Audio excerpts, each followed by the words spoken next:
Madame, Monsieur, bonjour. Merci de nous rejoindre à la une de l'actualité. Le bilan des violents séismes qui ont dévasté la Turquie et la Syrie, qui ne cesse de grimper. Il a dépassé ce matin les 5000 morts et les dizaines de milliers de personnes blessées. Un bilan qui reste provisoire vu l'ampleur des dégâts. Les deux pays ont appelé à l'aide internationale.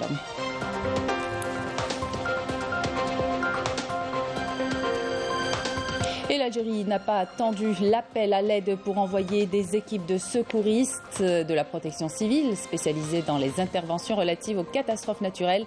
2 convois ont rallié la Syrie et la Turquie hier, constitués également d'aides humanitaires sous forme de médicaments, de produits alimentaires et des tentes sur instruction du président de la République.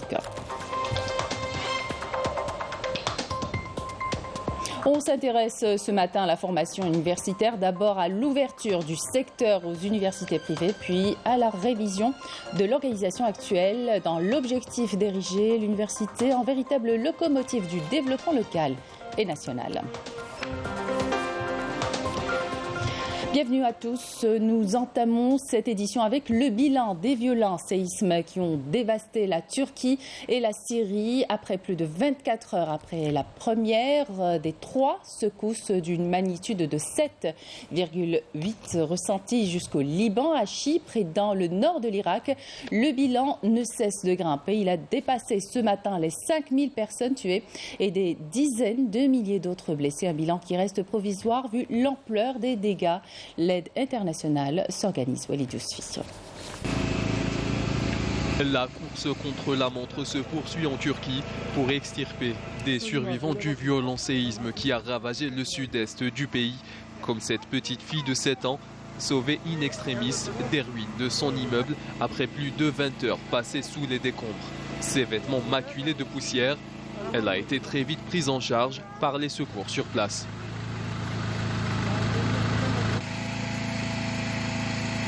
Le séisme, dont le bilan dépasse désormais les 5000 morts dans le sud-est de la Turquie et le nord de la Syrie, ne cesse de s'alourdir. Rien qu'en Turquie, plus de 3400 morts et des dizaines de milliers de blessés ont été recensés.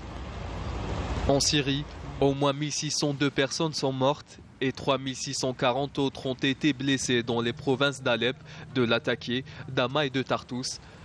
L'aide internationale devrait arriver aujourd'hui dans les régions touchées par le séisme, alors que quelques 23 millions de personnes pourraient être touchées par les répliques qui secouent depuis hier le sud-est de la Turquie et le nord de la Syrie, selon l'OMS, qui promet son soutien sur le long terme après l'envoi d'aide d'urgence. Le mauvais temps qui plane sur l'Anatolie complique la tâche des secours et rend le sort des rescapés plus amer encore, grelottant sous des tentes ou autour de brasserots improvisés.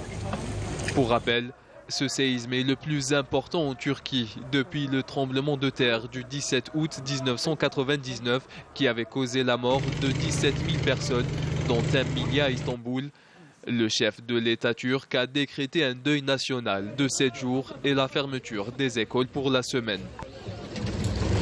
Arrivé ce matin à Alep en Syrie d'un convoi humanitaire algérien d'urgence pour participer aux opérations de secours. Le convoi est constitué de 86 secouristes algériens spécialisés dans les catastrophes naturelles de la protection civile et 26 bénévoles du Croissant Rouge algérien. Cette aide humanitaire est constituée également de produits divers, notamment pharmaceutiques, alimentaires et des tentes.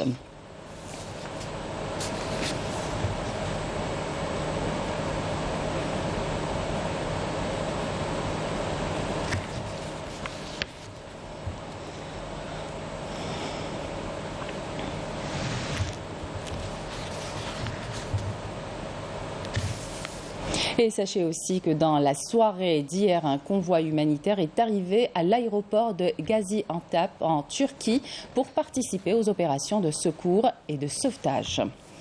Je vous le disais en titre, l'Algérie a été parmi les tout premiers pays à envoyer lundi dans la matinée à partir de la base aérienne de Boufarik des équipes de secouristes de la protection civile spécialisées dans les interventions relatives aux catastrophes naturelles, notamment les séismes, ainsi qu'une aide humanitaire d'urgence aux sinistrés sous forme de médicaments, de produits alimentaires et des tentes sur instruction du président de la République, Emel Siridir. L'Algérie n'a pas attendu l'appel à l'aide de la Turquie et de la Syrie pour leur apporter son soutien. Elle a vite dépêché de nombreux secouristes équipés de tout le matériel nécessaire. Le président de la République veille personnellement à ce que les équipes de la protection civile soient parmi les premières qui arrivent sur les zones touchées pour qu'elles apportent les premiers secours aux sinistrés. Les éléments de la protection civile doivent entamer rapidement leur opération de secours dès leur arrivée dans les zones sinistrées. L'Algérie est connue pour ses positions fermes et répond toujours présente dans ce genre de sinistre. Des brigades cynophiles, des tentes, des médicaments et des dizaines de tonnes de denrées alimentaires ont été envoyées par l'Algérie pour venir en aide aux sinistrés. Nous avons des équipes spécialisées dans le secours des sinistrés, sous les décombres, des équipes cynotechniques de chiens dressés, des équipes médicales et bien d'autres équipes de la protection civile formées en secourisme lors des séismes. تنفيذا لتعليمات السيد رئيس الجمهورية منذ الساعات الأولى من صبيحة اليوم شرع الهلال الأحمر الجزائري. En application des instructions du président de la République, nous avons entamé très tôt ce matin la collecte des aides humanitaires. Nous avons d'ailleurs mobilisé les bénévoles, les secouristes, les médecins et les infirmiers du Croissant Rouge algérien. Ces équipes seront envoyées en Turquie et en Syrie pour participer aux opérations de secours. Les contacts restent permanents avec les Croissants Rouges turcs et syriens pour évaluer les besoins humanitaires des deux pays. Aujourd'hui, nous avons envoyé 115 tonnes de produits pharmaceutiques et alimentaires et des tentes à destination de la Syrie et une équipe constituée de 86 secouristes spécialisés dans les catastrophes naturelles ainsi qu'une aide de 95 tonnes de produits divers à destination de la Turquie. Premier pays à venir en aide à ces deux pays frères en vertu de ces valeurs qui concordent avec le principe de la solidarité internationale en cas de catastrophe naturelle. Pour l'heure, aucune victime algérienne n'a été dénombrée dans ces séismes dans ces deux pays, en Turquie et en Syrie, selon le ministère des Affaires étrangères. Ce dernier a mis en place une cellule de crise qui suit la situation de près, en coordination avec les représentations diplomatiques sur place et les autorités locales.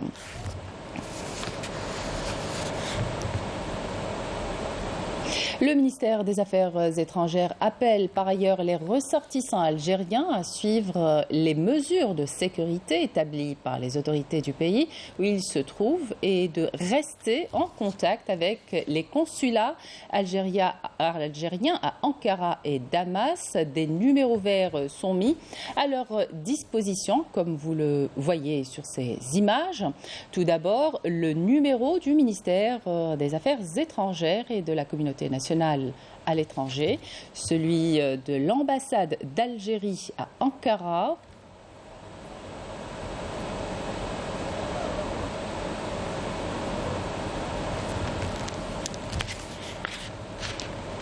celui du consulat général d'Algérie à Istanbul,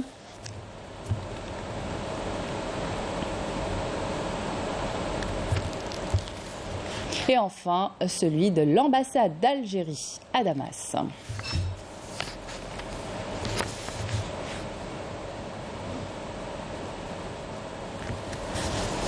Le ministre de l'Intérieur palestinien Ziad Habrih est à Alger, accompagné du ministre de l'Intérieur, des collectivités locales et de l'aménagement du territoire, Brahim Red.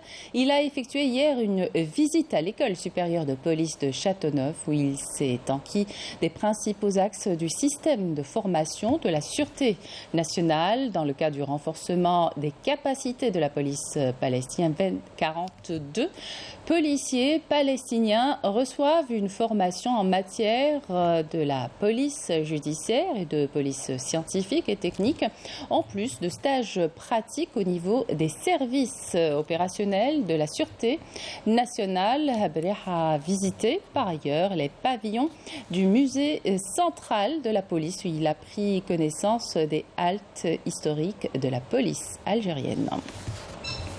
Formation universitaire à présent, le président de la République ordonne la révision de l'organisation actuelle et l'ouverture du secteur aux universités privées. Objectif, ériger l'université en véritable locomotive de développement local et national. Raouf Hamouch. C'est la première université privée en Algérie, agréée par le ministère de l'Enseignement supérieur et de la Recherche scientifique. Ici, 5 filières sont proposées aux étudiants, encadrées par des enseignants ayant plus de 20 ans d'expérience dans la formation continue. La structure veille à offrir un niveau d'éducation et de recherche de haute qualité. Parmi les domaines proposés, l'économie de la connaissance, la création d'établissements universitaires privés, nous estimons que c'est important puisque cela donnera aux diplômés un sens profond de l'entrepreneuriat, ce qui apportera certainement une plus-value pour l'économie du pays. Les étudiants que nous avons rencontrés au niveau de cet établissement affichent tous leur satisfaction quant à la qualité de la formation. Ils se disent aptes à intégrer le monde du travail une fois le diplôme en poche. Ils souhaitent même aller vers la création de leur propre start-up. Ici, nous avons la possibilité d'optimiser nos connaissances dans un secteur bien précis. Pour ma part, je suis ici pour approfondir mon savoir et développer ma propre application. C'est une chance pour moi d'être ici. Je peux vous dire que les professeurs et les étudiants sont très impliqués et travaillent vraiment pour un seul but, la réussite des étudiants. La démarche du gouvernement a pour objectif de renforcer le secteur de l'enseignement supérieur et d'apporter un large choix aux étudiants désireux de suivre les formations spécialisées les plus demandées sur le marché de l'emploi. Je suis professeur d'université dans le secteur public et privé. C'est une double casquette. Je peux vous dire que les cours proposés aux étudiants sont identiques, que ce soit dans le secteur privé ou public.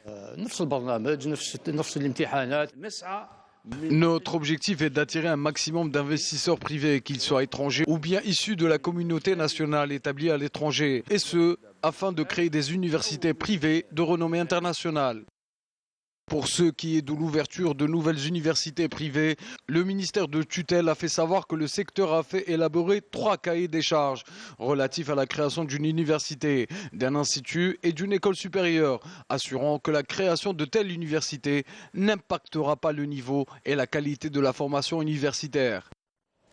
Le secteur s'attelle également à réformer le système des œuvres universitaires en entamant l'installation des comités de réflexion compétents qui sont chargés de formuler des propositions permettant de réformer progressivement ces œuvres universitaires. Révision quantitative et qualitative décidée par le président de la République et saluée par les étudiants.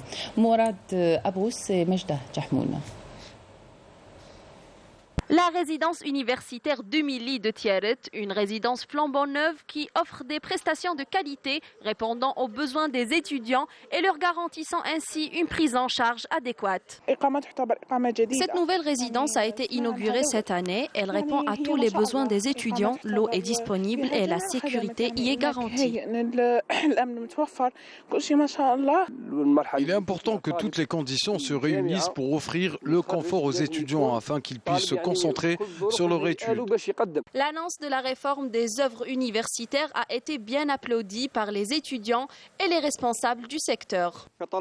En tant qu'étudiants résidents, nous saluons cette réforme, surtout qu'il s'agit d'un secteur très important qui touche au quotidien des étudiants. Nous espérons que ce genre de problématiques soit discuté d'une manière approfondie pour trouver à terme des solutions efficientes.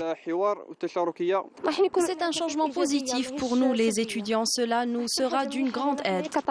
Notre but est d'améliorer les conditions de vie des étudiants en fournissant des prestations de qualité, que ce soit pour la restauration, le transport ou encore l'hébergement. La numérisation, à travers le lancement de 4 plateformes dédiées aux œuvres universitaires, permettra à terme de concrétiser la démarche de gouvernance du secteur. C'est la fin de cette édition. Merci de votre attention. Tout de suite, les prévisions météo avec Emel Laribi. Excellente suite de programme sur Canal Algérie.